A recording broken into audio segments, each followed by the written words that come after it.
না রাজা কাকা, এটা কোনো অপশন নয়। আর যেভাবে আজকের খবর বেরিয়েছে তাতে আমি মনে করি না কেউ আমাদের সাহায্য করতে পারবে। মোহিত, অন্য কোনো অপশন দেখি আমরা। এদিকে দেখি আমরা আর কি করতে পারি।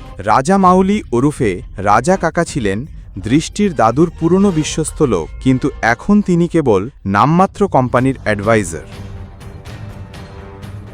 নারাং ইন্ডাস্ট্রিজ এবং তার পড়ে যাওয়া শেয়ার। হ্যালো, হ্যাঁ ম্যাম, আমি ফাইলগুলো নিয়ে আসছি। আমাদের বিশেষজ্ঞদের থেকে আমরা জানব নারাং ইন্ডাস্ট্রিজের ভবিষ্যৎ কি, কিভাবে দৃষ্টি বাঁচাবে নারাং ইন্ডাস্ট্রিজ এবং তার পড়ে যাওয়া শেয়ার। ভিশন।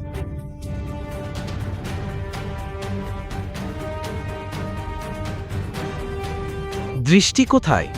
শুভম, তুমি বাড়ি চলে যাও, আমাকে এখনই ম্যামের কাছে ফাইল পৌঁছে দিতে হবে। দৃষ্টির সঙ্গে দেখা করা খুব জরুরি। শুভম, একগুয়ে হয়েও না, বাড়ি যাও। তুমি কোথায় যাচ্ছ? মিটিং রুমে।